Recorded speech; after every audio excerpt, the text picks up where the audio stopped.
Hey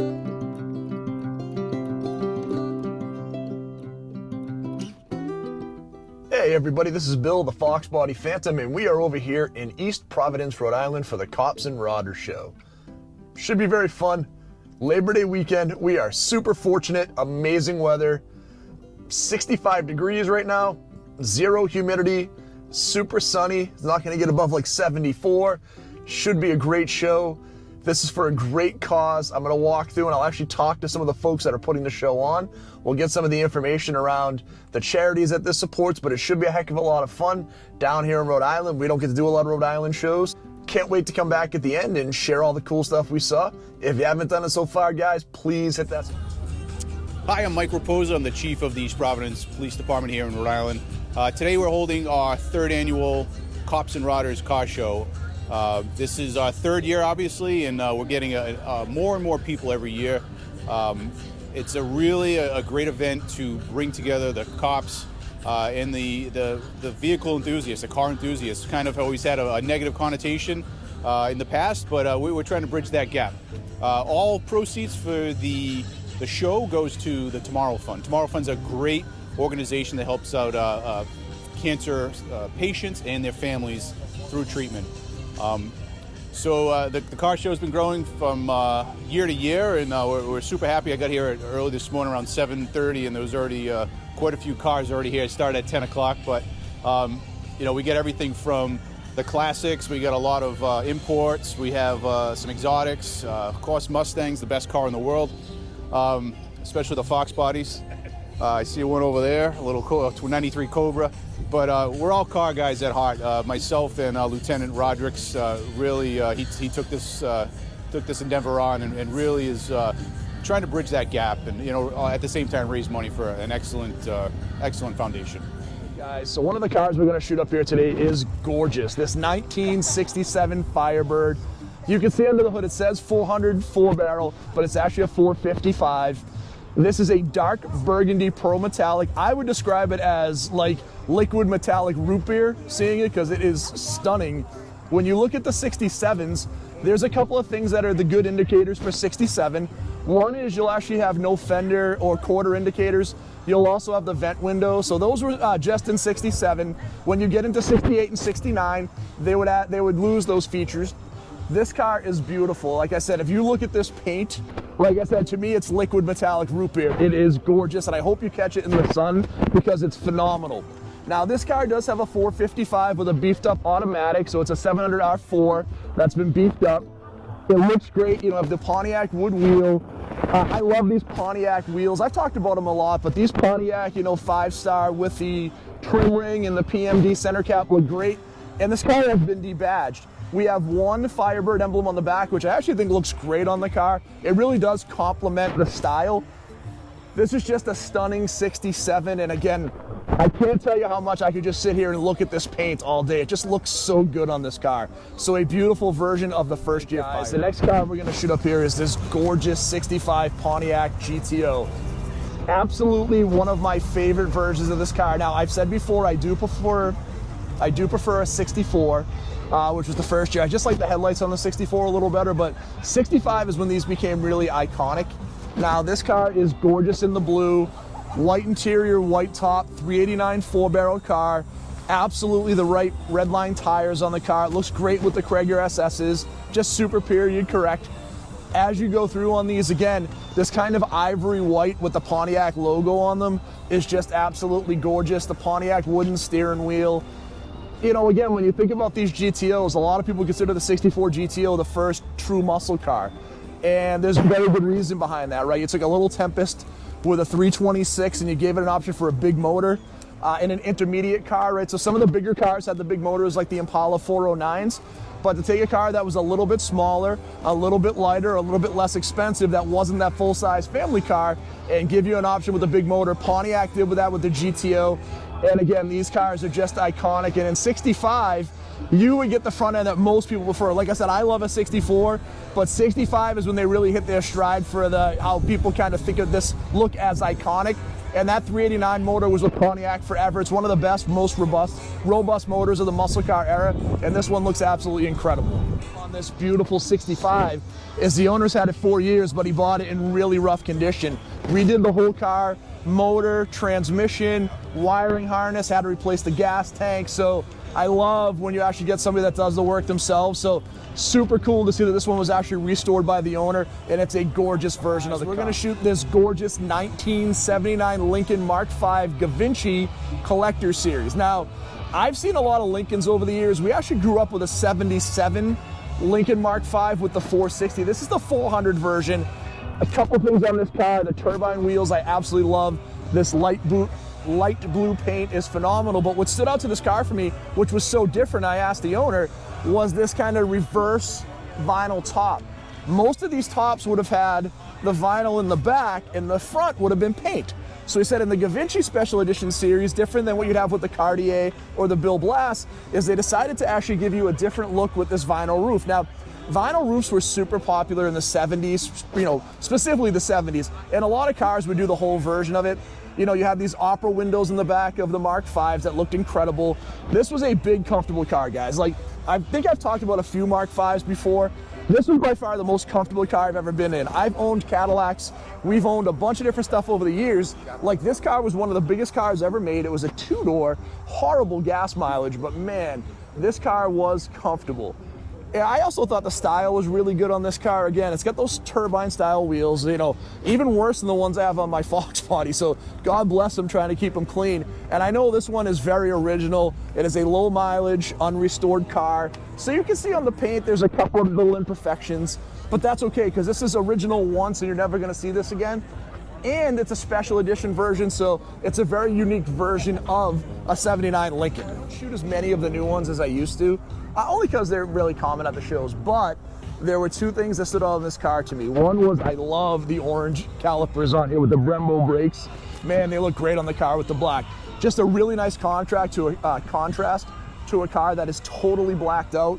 So that little bit of black with the orange pop just gives it something to bring some color into this car. The other thing is these gorgeous wheels. You know, the biggest challenge with these cars is they were just under-tired. The tires were not quite big enough to handle the horsepower. I mean, these cars are 700 horsepower, and the tires now, with the wide body, they would give you a slightly wider tire.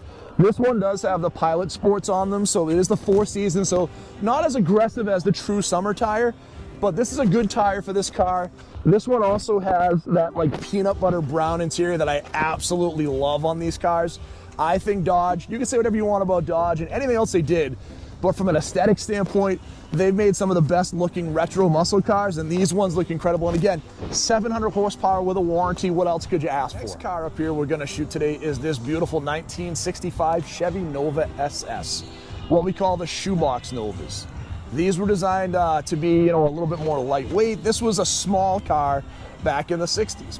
These would typically have a 350, which I think this is probably still a 350 motor in this car. But man, what's calling me out again is this beautiful paint. Guys, there are a lot of really nice cars up here with really gorgeous paint colors. And if you take a look inside, so look at the pretty original gauges. They have painted the dash to match the original or the outside color. They do have a B&M lockout shifter. But I will also tell you, like you talked about like the Krager SS wheels, in the 80s, if you had a car you were modifying, you absolutely wanted that B&M like ratchet style lockout shifter because it was the coolest like aftermarket accessory out there. And again, this car just looks great in this paint. The color's really sharp. So again, a very cool shoebox Nova. All right, guys, the next car we're gonna shoot up here is this very cool 1965 Ford Galaxie 500. You guys know I told you my favorite thing at a show is when somebody makes me smarter. I thought that they stopped putting these motors in cars in like 64, but the owner of this car has owned it for 15 years and informed me they actually used this motor up through the 70s, and they would keep it in a lot of the trucks that they had. So again, I expect when I look under the hood, this would be a 289 or a 390, but it is the 352. The 352 was a very robust motor. You know, I talked a lot about the Pontiac 326. The Ford 352 to me falls into that same category, right? It's a motor that you absolutely have to respect. People don't think of it as a high performance motor, but it was a very robust motor. It worked great. It had good performance, much better than a 289 version of this car. So this is very cool. I also really do like the body style on these cars. I think the Fairlanes are very underrated. You know, you think about a lot of the Fairlanes, and people think about like the Fairlanes and the Galaxies, and they want the convertible versions. But I think Ford did a really nice job with this body. You know, again, all these cars from the 60s, I think, had a very unique style. And I love the rear end on these. I think the taillights from Ford in this generation were super clean. You know, the GM stuff gets a little more love of this from this time, but I think Ford was doing some really cool, ornate stuff back then. I like the wheels on the car. It definitely complements the vibe from 65, but I love the interior, right? This interior is very clean. You've kind of heard me talk about like the bar speedometers in some of my videos and how I don't love them. But in this, I like the style on it. I think they did a good job of incorporating it because it, you know, blends right into the radio. So this is just a very cool version of this car with a little Cruise-O-Matic automatic. So very cool 65 Galaxy in black with a very cool motor option at that 352. Stunning 1967 Chevelle with the 396. Two things stood out to me as I was coming up to this car that made me absolutely want to come over and share it with you. One was I love the paint color. You don't see a lot of subtle paint colors on the Chevelles. This very mellow, like either, you know, light yellow or cream color they have on the car. Looks great on the convertible with the black interior. But I love these version of these upgraded Rally Sport wheels in the larger size with the red line tires. It looks awesome on this car. This looks absolutely incredible. These wheels are beautiful. The interior is super sharp. It is a manual car, so a 67 Chevelle convertible with a big block with these beautiful updated Rally Sport wheels. This is a gorgeous version of a 67 Chevelle. Here's the 69 Camaro SS. Now I believe this might be an SS RS car because we do have the hideaway headlights. It is beautiful. The black with the white racing stripes, the big wheels that look great on the car. Again, with the Wildwood brakes, so the brakes have been updated. Looks great under the hood, so it's a big block motor 396. I'm guessing a turbo 400 in the car. Interior is still very clean. You know, it's been updated. The seats look like they're actually the original style seats. Obviously, we have an upgraded steering wheel, but the gauges look like they're very much what they would have been in 69. The wheels look great on the car. Again, front and rear, Wildwood discs, with the correct version of these racing stripes. You've heard me talk about it before. The correct version from Chevy would have been racing stripe on the trunk, racing stripe on the hood, nothing on the roof. This one looks great in black. So I haven't done a car for sale in a bit. There's a 1957 Studebaker Silver Hawk, 289. You can see all the information right here. Asking $27,500. Now this is a very unique car. What I always thought was interesting on these Studebakers is the rear end, absolutely, the fins gave me absolutely the 57 Chevy vibe, but the trunks were so different, right? The back end of this car was so much shorter. It definitely gave it a sporty vibe. You know, Studebaker was doing a lot of stuff back then that was way ahead of their time, like just as far as stylistically. And you look at this car, it's super pretty in the black and silver. This is a 3 on the tree. So this is a 289 fuel injected 3 on the tree. This car looks very cool. So if you're looking for something very different and you love the 50s, this Studebaker's awesome. $27,500. The guys asked, yeah, $27,500. Phone number is 401-580-4824. Super cool. Some very cool Chevys. So, you know, we've got a Tri-5 with some Ghost Flames here, a beautiful Impala with a 327, a really nice 67 Camaro. We've got, it looks like a 68 Camaro over here with a 383 stroker. We've got like a 71 Chevelle SS 454, and we have this Judge. So there is some very cool stuff up here from GM. We're not trying to gloss over anything, but there's a lot of cars here. I'm probably not going to be able to shoot every single one, but I wanted to share these because it's a very cool selection as we rock around some very cool GMs from the 50s and 60s and 70s. All right, guys, we're going to shoot another couple of Camaros up here. That blue one behind us we're not going to shoot because we've shot it at a show extensively. It's a 502, won a bunch of awards, but there's a really pretty 69 right here. Rally Sport wheels, BF Goodrich TA tires, red with the black racing stripes, again in the correct pattern. This is a 383 car with one of my favorite features in these Camaros, the houndtooth interior. Houndtooth interior on these cars, especially in this like checkerboard black and white, looks great on these cars. One of my favorite Camaros, probably my favorite Camaro, is actually the 69 pace car in the white and orange with the orange and white houndstooth interior, or black and orange. I just think this interior, out of all the interiors from these years, is the coolest version of it. So, and very cool, you know, we've talked, you know, last year I said I did not have a lot of first-gen Camaros. It just seemed like there was not a glut. This year it's super cool to see a ton of the first gens. This one's a 383 stroker, so this one's definitely a good high performance car. But you can see it's also set up for show, so it's a show and go car. Looks great, but I absolutely love the interior. That's what sold me on shooting this one for you guys today. Very different right here. We have a Pontiac 2+2 1986 designed for NASCAR. This was the same small 5-liter V8. This was the Pontiac version. It was a little detuned from the Monties. So this one was putting out about 170 horse. This would have been around the same time as the 442 Cutlasses, the Monty SSs, obviously the Grand National. So all of those G bodies were around in the same style of this. The difference is this one for Pontiac was unfortunately the least horsepower. It was based on the Grand Prix of the time, but it had this Aero, what they call this Aero Coupe or Aero Coupe version 2+2. The downside on these, even more than the Monties, this trunk was such a tiny opening on this trunk. It was impossible to take full advantage of it. And you can see in the car, there's a ton of space actually in the trunk. So it's a very unique body style. So you see right here, this is where the trunk originally would have been. They added in this Aero Coupe glass to make it more aerodynamic for NASCAR, but they left this really small opening. When the Monty actually Aero Coupe came out, they actually learned from their mistake and they actually cut off the window right about here. So you had even a slightly larger opening. But these are much more unique than the Monte Carlos. You don't see these very often at all. Every single one I've ever seen has been in this color scheme. So the silver with the black on the bottom with the orange and red stripes separating the two. So I believe that was the only color available. I also think you could get T-tops on this car. Now I'm not 100% sure, but I believe the T-tops was an option on all of those cars those years. So this is pretty neat. Like again, you don't see these often. Now I got a chance to talk to the owner. This is his car. This is his dad's truck. So you guys know I like seeing like a father and son team. 65 Chevy pickup, 350 in that darker brown. So we shot that Firebird that I called like a root beer brown. This is a little bit of a darker version. Again, I do like these trucks. It's also a long bed, right? So this is pretty neat.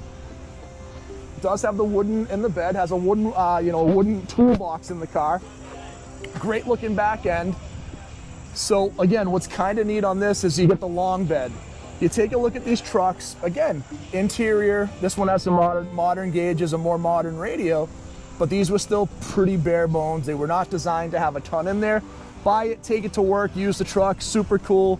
350 long bed, Pontiac 2+2. Love seeing family coming to the shows together, so thank you for sharing your very cool cars with us. Guys, very cool car up here. You saw we shot that 79 Lincoln Mark V with the 400. This is a 68 Continental. A couple of things drew me to this car. First of all, this is the 460, so the big motor. Suicide doors, everybody knows that on these Lincolns. But what I really like is the 20-inch wheels that incorporate the color of the roof into the car. Love the white wall tires with a more slimmer profile tire. But I love the paint on the car. We have like this gold champagne color with like that root beer color roof, again with that metallic. Very similar color to what we saw with that Firebird, which looked absolutely incredible. And again, you can see the crazy length on these cars. You know, we were talking, this is a driver version, but a really nice driver version of the car. Like this is a car you can go to a show. People are gonna be drawn to the car because it's beautiful, but it is a driver, it has a little bit of patina on it so you can enjoy it. And these cars were made to be driven and enjoyed. You see these interiors, incredibly comfortable, all the legroom in the world that you would ever need, tons of headroom, just an amazing version of a 68 Lincoln. And you know, this is hard for me. I'm a 68 Cadillac guy. I love the Eldorados, but I always talk about, like, I think in the 50s, Cadillac was maybe a little ahead of Lincoln. I think Lincoln really rebounded in the 60s and was super competitive with Cadillac again. And I think aesthetically, this is one of the prettiest cars out there. Those suicide doors make this, but this custom version with this paint absolutely speaks to me. It looks great. Camaro, because of a couple of things. I love the color. The body match wheels look awesome in this car, and the green with the metallic looks great on the car. Type LT. Guys, we shot that LT 173 last week at that show in Taunton, and this would have been the more luxury version of the car, right? So you look into it, 350 motor. Now, these cars were, I mean, the Camaros dominated for a long time. Obviously, the Trans Ams came out with the Smokey and the Bandit, and they started to become more iconic. But I think the 78 Camaros, now they're starting to come up in value now, but for a long time, this was a very undervalued car. Like, guys wanted the Trans Ams, people wanted the Z28s. But you look at this car, I mean, this is everything the Z28 is. You maybe lose a little bit of the different wheels and some of the, the side body badging, but you have the same spoiler, the same body style. The interior on this looks great. I think a green car with a tan interior is always a great color combination. Now again, as you think about the LT, the more luxurious version, you do have the column shifter versus the console shifter, which for some people is a big deal. I don't feel like it is, but I think this one looks great. The cowl induction hood looks great on the car, but the paint on this car is great, and I love those body matched wheels. Man, I feel like I am going back to my childhood today. I already shot that 70s Lincoln. We grew up on Dusters. We had them all the time. We always had, straight six or slant six Dusters. We never had the V8s. This one's a gorgeous version. Love the color on the car.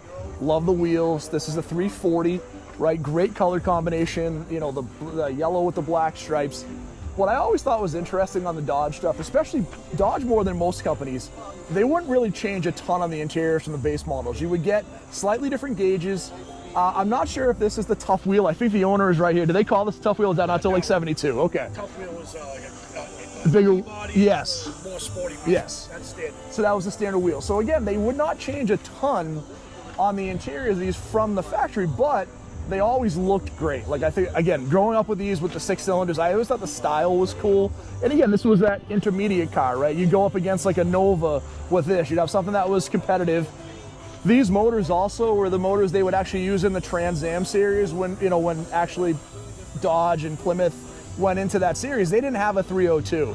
So you'd see the Trans Am series actually morph into the 340 motor, which was a really underrated motor. Everybody wants a 383 or a 440 or 426 car.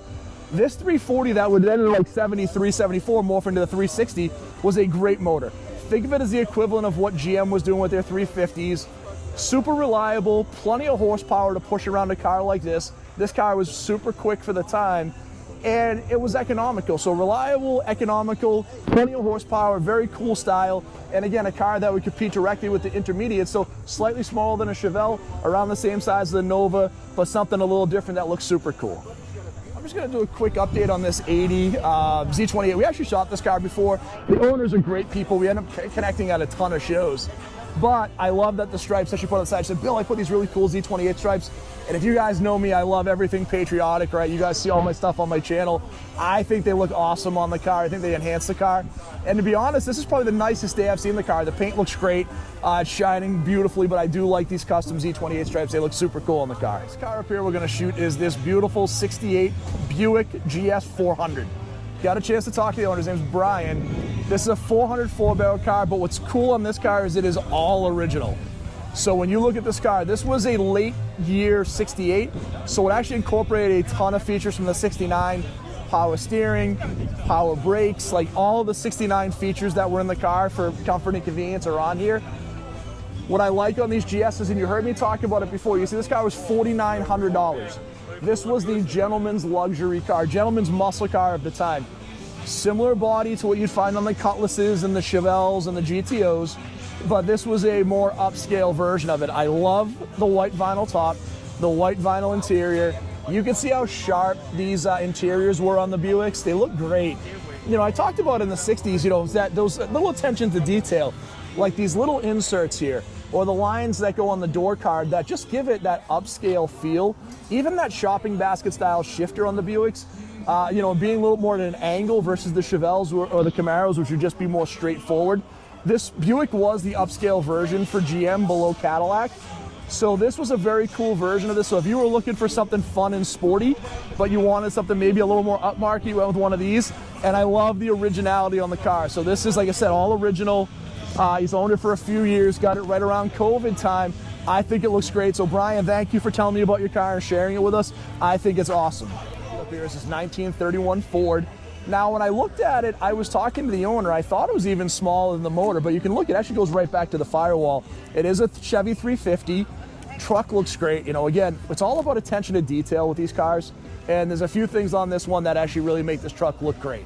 One is obviously the red wheels with the red outline on there. So you've got the chrome trim ring, the chrome Ford center cap with the red wheels, but you've added the red pinstripe, the red interior, right? So this is very cohesive the way it looks together. The front end even gives me a little bit like old school Batmobile vibes with that color combination. The interior looks great on the truck. Beautiful gauges. You can see that really nice red steering wheel, that piston shifter, so it looks like an automatic. Probably a turbo 350 on the truck. We have the wider wheels in the back. The fenders look great. And then you have the little truck bed that looks super sharp with the wood on the bed, the wooden slats on the outside. So this is just a very cool version of a 31 Ford truck with a more modern drivetrain to make it a little more drivable. Super cool. Guys, how cool is this 66 Chevy pickup? Again, a long bed. This is awesome, right? I'm guessing a 350. I don't have any information on the motor, but I love the hot rod flat black on the truck with the metallic green, the wheels that match the front grille, with the roof that also matches the front grille.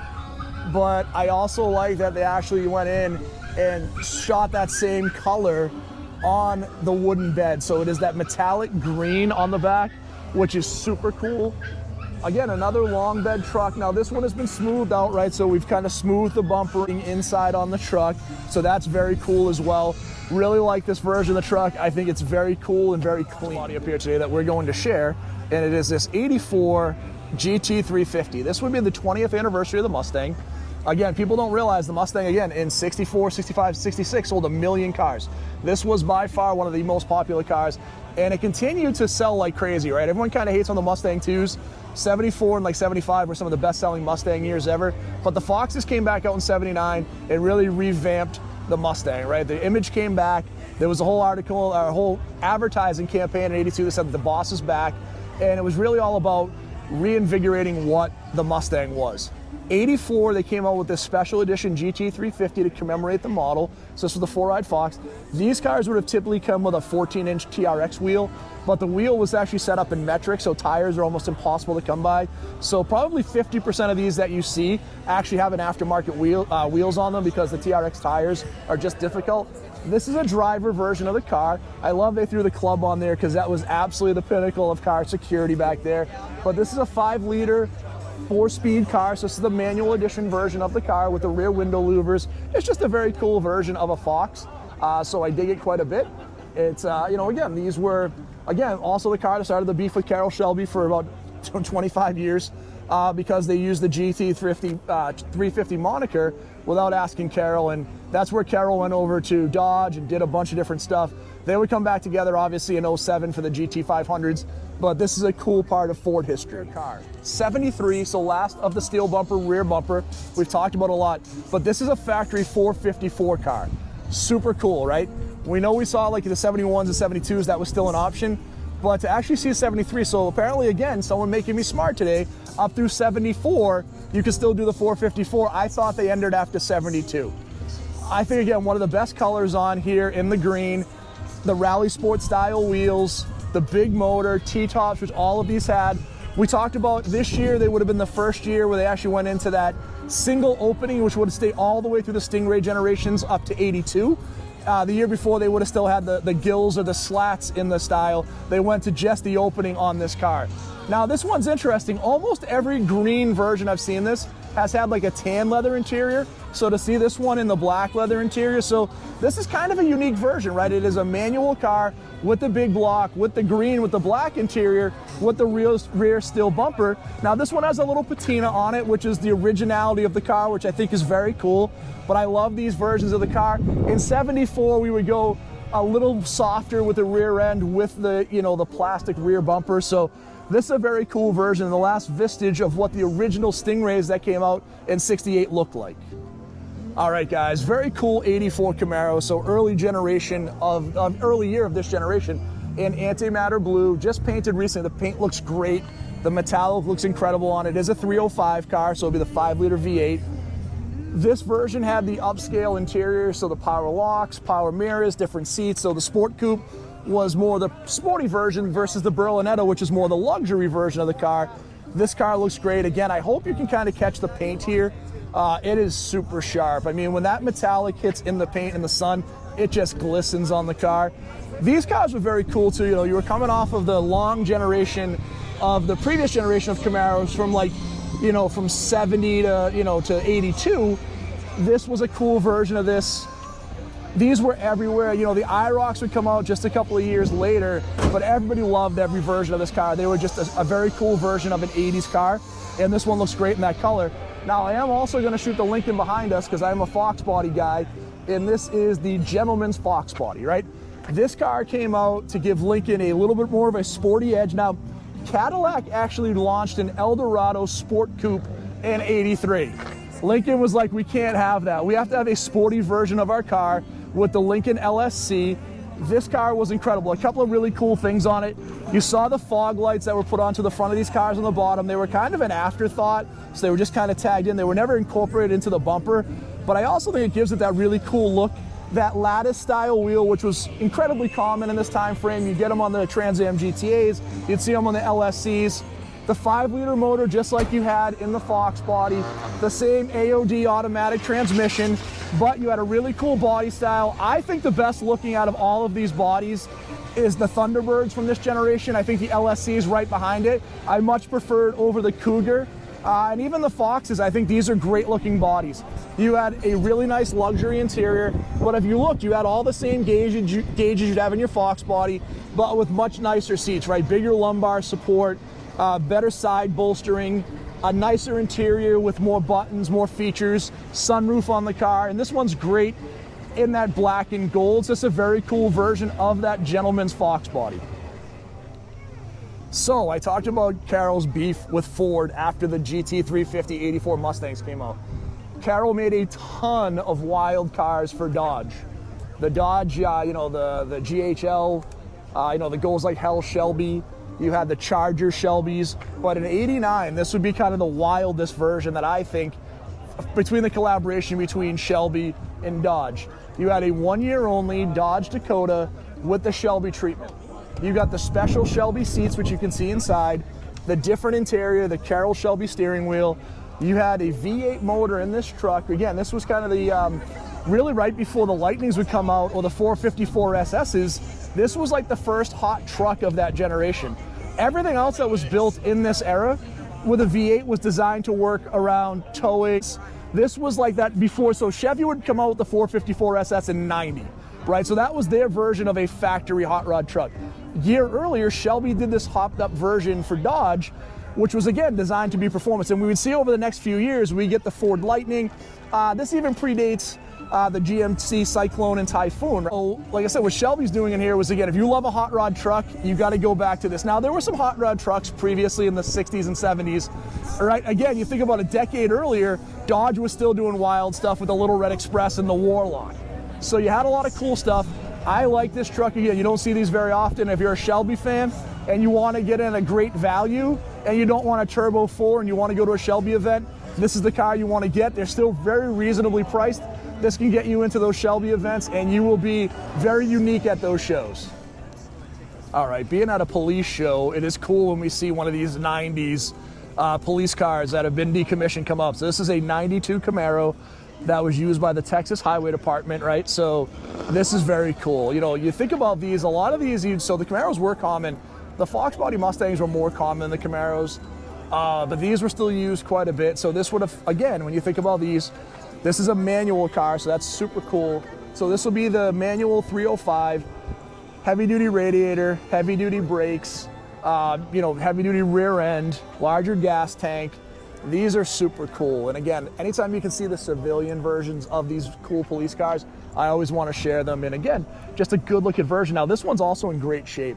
I always liked these wheels. I thought they were a little underrated on the Camaros. You can see a very much kind of a stock Chevy interior. They would, with the police packages, oftentimes kind of simplify the seats so the bolsters weren't so high so they wouldn't wear as officers were kind of sliding in and out. But this is a very cool version of this car. Cool car, which an S2000 is, and make it even cooler. Well, let's look at this 99. This has a very cool party trick that makes it a very cool car, and that is it is a right-hand drive version of it. So after 25 years, you are able to legally import these cars into the country. This is a 99, so it's 26 years old now. And it's very cool, right? In the red. These cars were super fun because of just really how much you could high rev. These were a high revving car. All of the power was in the top end of these motors. But once you got these things revving and they were above 6,000 RPM, they were monsters. Track cars designed to go out. Again, think of a Miata on steroids, right? The Miata was all about balance and handling. This was also about that, but with high horsepower. Think about like a sport bike as well. So you get into those high revs and these things would just go like crazy. So I got a little grief at my last show because I didn't shoot a lot of imports. I wanted to share a couple of the cool imports up here. You know, I think also a criminally underrated car up here is these Volkswagen GTIs. I think they've done a great job. You know, Volkswagen kind of invented the hot hatch category, and to see this one again in the GTI is a very cool car. They did a couple of cool things. One, I love the wheels.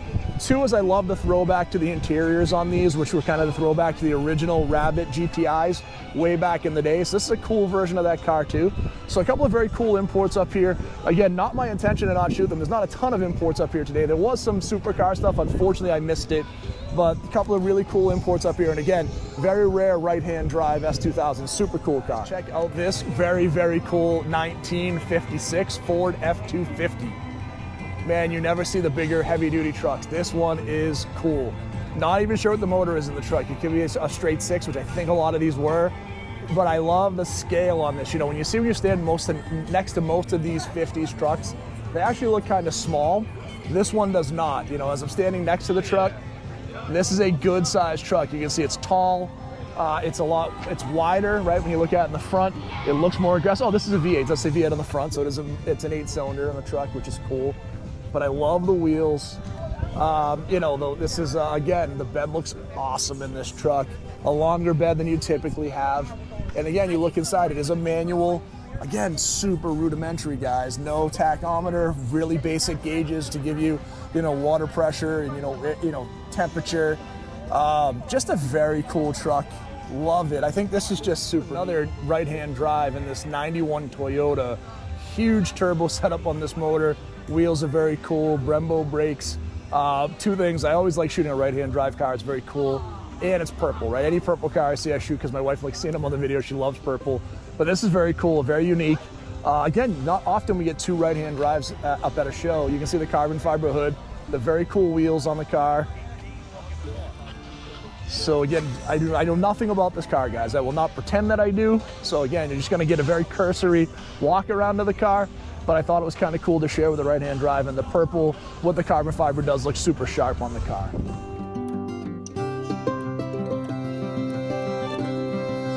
Guys, today for our Phantom favorite, we're gonna shoot something different that I don't usually shoot, but it really stuck out to me for a couple of reasons. One is it's unique because it's a Buick. I don't see a lot of the pre-war Buick stuff. And two, this one's just super cool because of a couple of things. Love the colors on it. It's a rumble seat car, and it's been restored to like original specs, right? You see a lot of these cars that have been modified with either a newer motor or a newer electrical system. This one is as it would have been in 29. So you take a look, this is a 29 Buick Roadster Master Series. So the medium-sized wheelbase, so a little better ride, a little more comfortable, straight six motor. Talking to the owner, plenty of power. You can get on the highway and do 60 miles an hour. I probably wouldn't want to sit in the rumble seat doing that, right? But in the interior of these is gorgeous. You look at the coachwork, stunning. The top looks incredible. I love the interior on the car. These door panels, these door cards are super cool. Like just a really nice version of this 29 Buick. Now, I talked to the owner. He's had it done about 10, 12 years ago. It is for sale, 401-439-0378.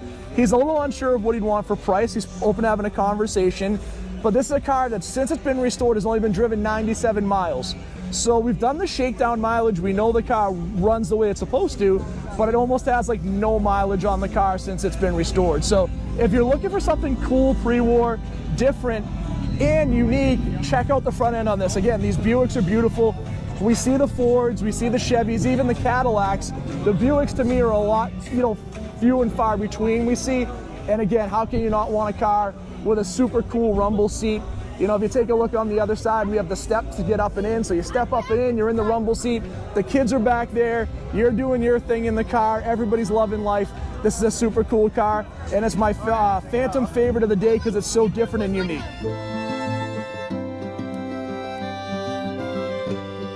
We're not going to cheat the system. We actually are going to shoot our favorite Fox body, which we haven't done in a while. A lot of the shows, we have not had a lot of Foxes recently. This is a 93 Cobra in teal with the gray interior. When I think about the Cobras, again, this was available in three colors, black, red, and teal. The teal is the most 90s color to me, guys. Like if you're thinking about a 90s Mustang, like 93, this is absolutely the right color. Shot the Cobras a few times. We'll just hit on a couple of key features. Thunderbird style wheels, full wheel disc brakes, 5-speed manual, different intake on the car, so 245 horsepower versus 225 from the factory version of this car. So slightly better performance, different style. So they incorporated the GT ground effects in the front with the LX grille, GT side skirts, LX rear bumper and rear tail lights, and a special spoiler on these 93 Cobras. So there were a few differences on the car. This one looks great. This is my favorite Fox of the day up here at the show. Guys, we're gonna wrap up our show coverage today. What a great show. Cops and Rodders down here in East Providence, Rhode Island. They got about 125 cars. Got a chance to talk to these guys. Again, remember, this is for a charity. You saw it at the beginning of the video. Again, guys, let's figure out how do we work together with our local law enforcement. I know there's a lot of negative things that have been out there. You know, we got to figure out how do we be better partners and support each other better. They're neighbors. They work in our community. I know there's been, you know, a lot of changes over the years, but, you know, again, these guys, this is like my second or third show I've been doing stuff with these guys this year, different police organizations. They want to be part of the community, so support where you can. Let's continue to improve those community relations where we can, guys. It's definitely important for all of us. Where we need them, we need them. And I know it's tough sometimes. You hate seeing them in your rear view when you get pulled over, but you know most of the time you probably did something wrong. Again, I appreciate you checking out the channel, guys. If you haven't hit subscribe yet, please do so. We've had a great month. I appreciate and love all of you for checking out the channel. We've had a lot of growth recently. We will be at the Marshfield Fairground tomorrow for the Spindle Show. Please come see us there. Should it be 800 to 1,000 cars? It's an awesome show. It takes up the whole fairground. I look forward to seeing you there. And if you see me, come grab me. Let's talk about your car. Thanks, everybody. Have an awesome day.